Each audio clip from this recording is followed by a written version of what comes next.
We are in the middle, and we're going to try and finish off Be'ezras Hashem Yisbarach today, the halachos of Sechar Shabbos that we started. We've had already 2 shurim. We're going to try to get to Be'ezras Hashem the examples and some of the very practical things that are negeh. Some of the questions we actually started with at the beginning of the share, and we're going to try to work our way through one by one. Many of them, by the way, we've answered, even though we haven't specifically talked about them. But we've given you the main 2 atem. If you remember the 2 atem or havlah. Havlah number 1 is that I have a sort of like a group deal. In other words, I take a person for a specific amount of time and I'm paying for the whole time, not for a specific day. And therefore, even though Shabbos is one of those days, I'm not paying specifically for Shabbos, and therefore it's okay. The second type of havlah is havlah when I'm charging for what I'm allowed to charge for, like if you take a Coca-Cola from me, and then I can charge a little bit more above that. So that answers up, by the way, a lot of the shilas of hotels, car rentals, Airbnbs, all sorts of questions like that. Whenever there's a little bit more. Well, you can charge whatever the market value is more, whatever you want that is, as long as you're not charging oinah. Gemara in Makkos, right, which you learned.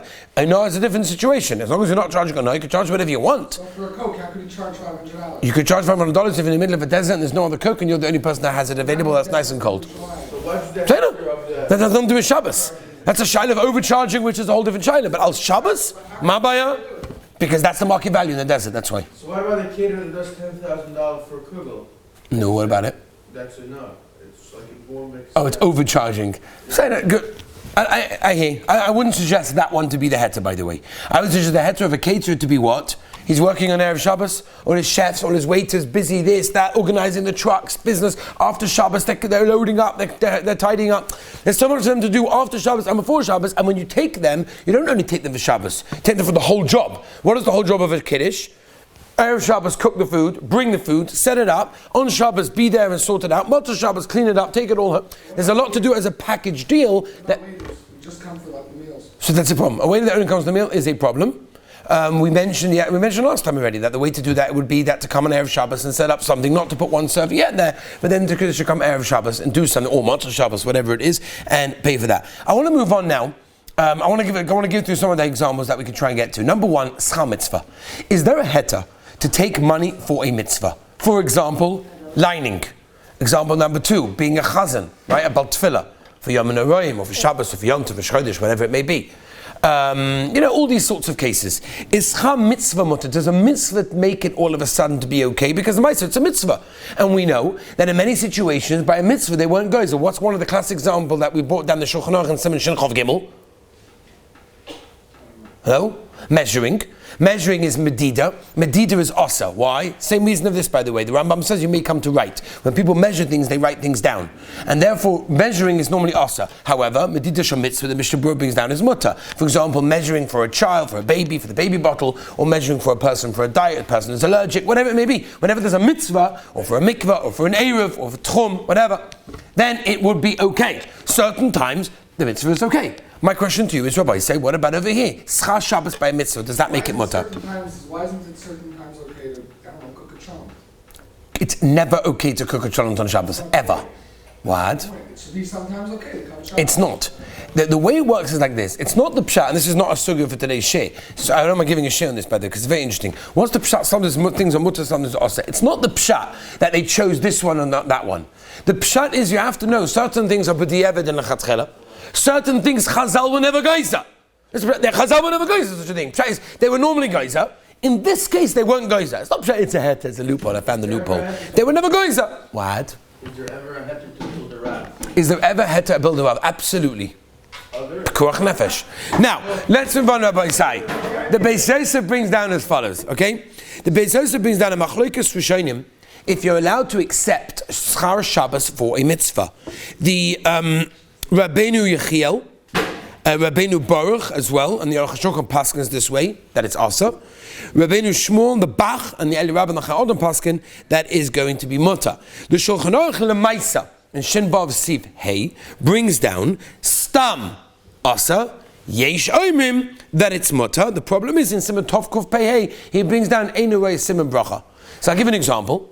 We have a beautiful chazan over here who davens Yom HaNoraim for us in Yeshivas Beis David for the last number of years, and he's absolutely beautiful, he's absolutely amazing, and we love him very, very much. However, he said to me that this year he wants to do it b'havlah.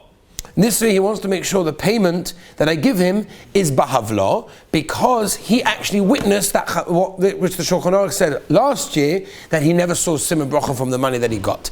Therefore we did a package deal for different things, whatever, and therefore he did it Bahavla, and that would be okay. So the Shulchan Aruch basically says that Sechar Shabbos could be okay. However, you're not going to see Simon Bracha from that money, which means it's not going to help you the money, because you're not going to gain anything from that money. Whenever Chazal tell us Eino Roy Simon Bracha, that means you're not going to gain anything from that money, right? And it's like some Sofer famously writes in the Tshuva, that when they asked him about a child that was very, very ill, and they said, we need to send him to this institution. But the problem is they feed them non-kosher food. There's no other way. We can't send them kosher food, whatever the case was. Can we send him or not? Are we allowed to send him to an institution? He's not well, he needs to go to the institution, but they're sending him tray for food. They're feeding him tray for food. So some Sofer said, Api Allah it's mutter, because it's refuah, and therefore he needs to go, it's okay, but it's not going to help him. Because the Timtum HaLevi he's going to get from the non-kosher food is going to outbalance the gain that he gets from going, and therefore it doesn't work. So it's the same thing over here. But Ezim, it could be it's mutter to get Sechar Shabbos if it's for a mitzvah. However, Eino Rosh Sema Bracha means that you're not going to see bracha from that money over there. And therefore the minig is to do it bahavla. Whenever there's a case of a mitzvah, for example, a bal koira, a bal tefillah, something similar to that, it should be done bahavla. Let's move on to one of the most famous examples that I want to say, and that is the babysitter shaila. By being a babysitter on Shabbos is a problem. Why? Because a babysitter generally gets paid by the hour. That's just how it works. I think that's the minig in Kol Ha'olam Kuloi, that you get paid by the hour. If that's the case, you have a babysitter that comes on a Shabbos afternoon. It could be they also come on a Monday and Thursday as well, and you give them a chunk payment on the Thursday for the whole week previously. It's not going to help you, because they're getting paid per hour. They're getting paid per hour. So that means when you're paying them the $100 for the last week, part of that $100 is going on the Shabbos hours, and that is Sechar Shabbos. So A, it's living for you to give it to them, and B, they're not allowed to receive it because of Sechar Shabbos, right? So it's going to be problematic. Obviously, if it's a goy, it's mutter. If it's a friar yid, you've got an even bigger problem, because you're going to have to figure out how the Chil Hashem comes involved in that. I've dealt with that a few times. But I'll go upon him. What do we do in a regular from situation?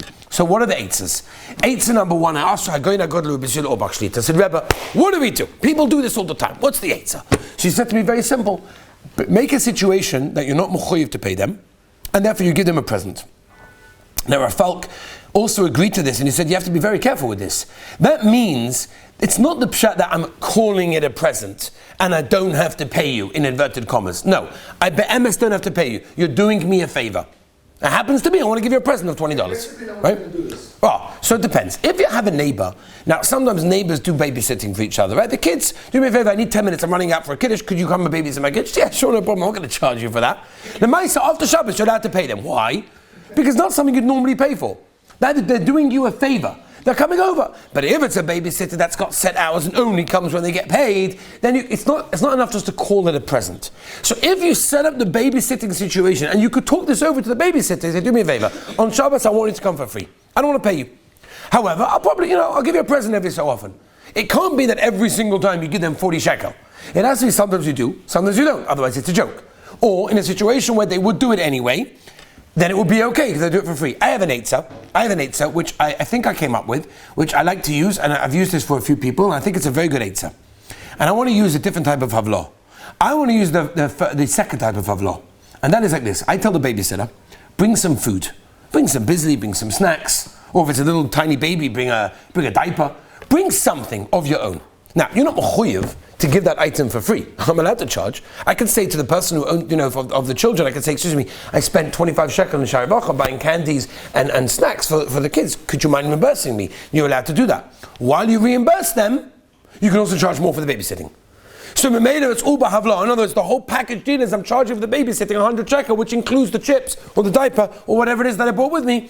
I think Lanias Daiti, that's a great eitzah for people to use, and then you'll be able to pay babysitters on Shabbos. It's very kedai for people to spread that around. What? Back to the Shiloh right now, again. No, there's no I in that case. What do you mean? That's a normal market value of how much babysitting is. That's fine. A no means overcharging means well above what the normal market value is. You're straight up paying for the babysitter. No. No, it works like this. I'm charging you 100 shekel for my babysitting. Included in that price is the bizli that I bought. Now, I'm allowed to charge you for the bizli. Again, we learned this already for the Nod Yibud about the mikvah, right? I'm allowed to charge you for the expenses that I incur when I have a mikvah. And therefore, I can add a bit more because I'm allowed to make a bit of profit. At the same time, it's one payment. It's bahavlah. It's included in there. And therefore, that's why I think that would be a great eitzah. What's that? I think he would actually. I think it's a great eitzah. It's a Gemara. Havlah is a real thing. It's a real thing, Rabbi Say. Now let's move on, Rabbi Say. A Bal Korah or a Chazan. So again, if he's doing it straight up, it's Schar Mitzvah, he won't see Simon Bracha, which is a Chabal. So he should do it by Havlah, which means he should also come during the week, package deal. I come on Thursday, I come on Friday night, I charge for the whole thing $100. Beautiful. Or you pay for the preparation. If you pay for the preparation, that will be okay. If you taco are paying for the preparation and you tell him that would be okay on all of these things. Let's move on, Rabbi Say. Let's talk about a bank. Charging interest in a bank. Now, this is something I think most of us have a problem with, even though we maybe didn't realize it until now. And that is, most of us have a bank account, and most of us have money in that bank, and most of us get interest. If it's over 10 agarot or 20 agarot, you are probably being over on this issa, right? And I believe this is very, very negaya. So the question really is like this, Rabbi. So listen very, very carefully. The question is as follows. The question is, why is this considered to be Sechar Shabbos? A, I'm not doing any work. And B, my utensils are not being rented out. So how does this fit into the Gemara and Chazal of what's considered to be Sechar Shabbos? Sechar Shabbos, and we learned this from the Reb Chaim Brisker, what the Yesod and the Geder of Sechar Shabbos is when I am doing a permitted work or my utensils are being used and I'm being charging for them. So what's the din in a case over here when I got money in the bank? I'm not doing anything. And nothing of mine is being used, so to speak, my utensils. Money maybe, yeah. So it comes along the Magen Avraham with a very interesting thing.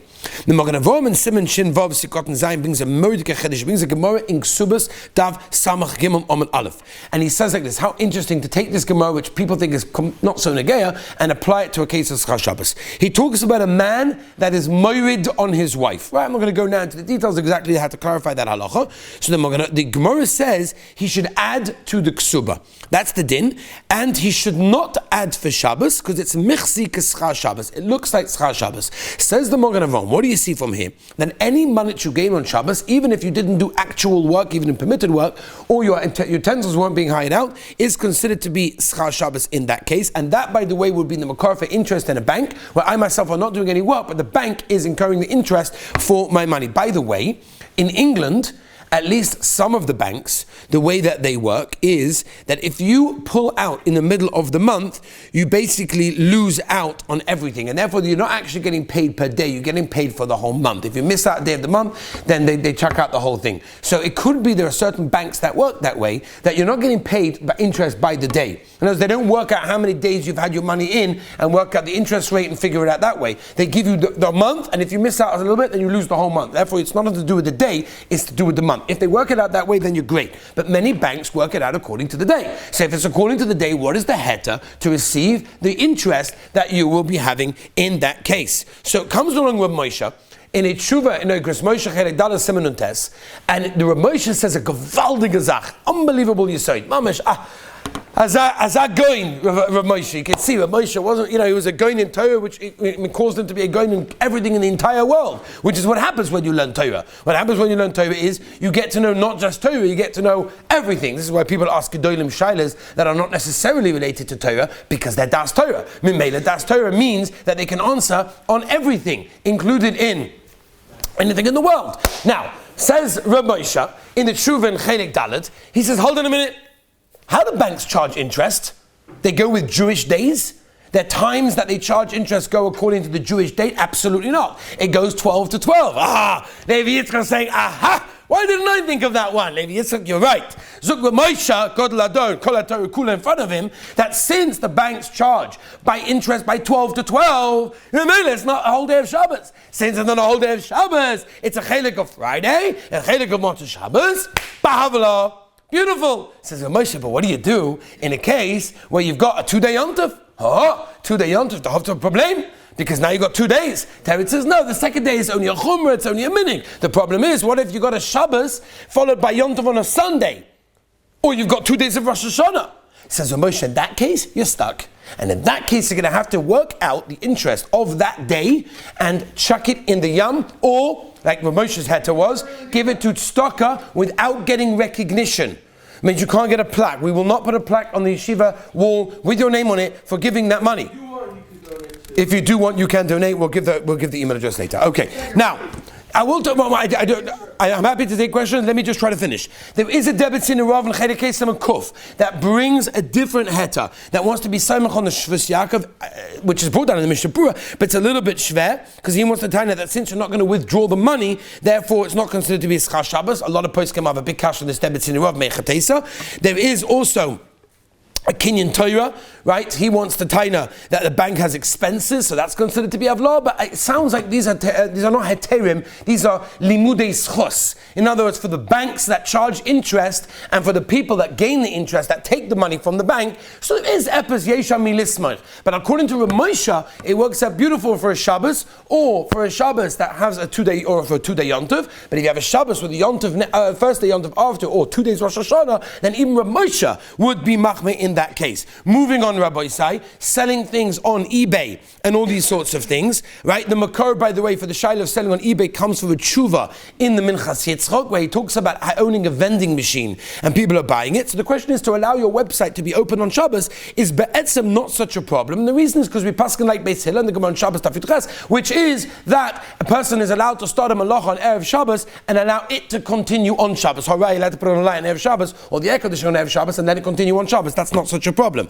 The problem is, do I need to close it because people are ordering things and buying things from my website on Shabbos? Is it like, for example, having a vending machine, where a vending machine I have people that buy things from it and therefore I'm gaining the money on Shabbos? So there's a few things that a person has to realize. First of all, there's a time-based type of sale, which means you put something to sell on eBay, for example, and you can control and decide when the end date should be. So obviously in that case, it's very easy to make the end auction date not to be on Shabbos, and then you've got no problem of in that case, right? But it's not so poshut because at the end of the day, sometimes if a guy wins the auction before, so then in that case, he could be considered to be that he is buying it on Shabbos over there. Now, some of the poskim want a taina that it's no problem whatsoever because anyone that buys it is a daiti denafshe. Daiti denafshe means if I give, for example, it's a classic case that Taz discussed this in Veishaim Bov, that what happens if I give, for example, my car to the car mechanic on a Erev Shabbos and I want to collect it on a Sunday? What's the din? So the Taz discussed it, it says it depends. We discussed it a little bit on Amir La'akim, if you remember. If I go to the car mechanic, a guy, on Erev Shabbos, Mama, 10 minutes before Shabbos, and say, I'm picking this up Motzei Shabbos, or Sunday morning, and they're not even open on Motzei Shabbos, it means they have to do it on Shabbos. That's the problem. If I give it to them on a Thursday afternoon, and they say, I'm picking it up on Sunday, the Maisa, they did it on Shabbos. Is that a problem? No. Why? Because they did it at Daiti Denafshe. They decided for their personal interest to do it on Shabbos. I didn't tell them to, I didn't make them to, they didn't have to. And therefore, if that's the case, some of the poskim want to say it is okay. Others want to say, this Rafaq told me as well, is that it's bahavla, means I'm selling something, I'm allowed to charge the money. Maybe I'm charging interest, I'm charging extra. That's called bahavla, that's no problem. The poskim do argue with the problem with zilzul Shabbos. There's a bissel of zilzul going on if you've got your business open, your website open, your things are selling on Shabbos, and therefore you have a problem of zilzul. So it could definitely be a shayla. There are, as we know, famous companies in America that close their websites on Shabbos for this reason. That's a different shayla. That's getting packages. That's nothing to do with this. That's a shayla of Amir La'akim. You have things by Amazon and you sell it on Friday, they send it out on Shabbos. But that's a shayla of Amir La'akim. Right, nothing to do with this. That's an issue of Amir La'akim asking a guy to work for you on Shabbos by bringing it to you. Delivery, maris, ayin, that's a different sugya completely. There is another problem as well. If you advertise, I don't know how many people, if you know this, but if you advertise on Google, then you have a problem because the Maisa, how it works is that Google pay the amount of money per advert, so per click. So the question is, every single time your thing is opened, they pay, obviously if it's a nice amount over there. And therefore your person has to know all of these things generally. I don't want to get too much involved in we could, someone once called me on Erev Shabbos, it was like a couple of minutes before I'd lock us in Erev. Like, just have a quick shayla for you. What's the shayla? I have a website and it's open. I'm like, whoa. This is not the time to be asking such a shayla. It's a whole business, a whole shayla. You have to know how to deal with it, right? So a lot of these shaylas could be answered either with havla or where there's no problem with Marasan, especially if they don't know it's a Yid. If they know it's a Yiddish website, could be even worse, right? If they know that Yidden are basically working on Shabbos. But the other problem is the Zilzul Shabbos, that even if we can get around the Sechar Shabbos, in many cases it will be a Zilzul Shabbos, which means a person preferably, Lechatchila, should try to make sure that all of his things are not selling, and therefore he has no business open on Shabbos, and the money that he makes, could be we can get around to say it goes Bahavla. Okay, everybody saying, Be'ez Hashem, tomorrow, brand new Sugya. Have a wonderful day.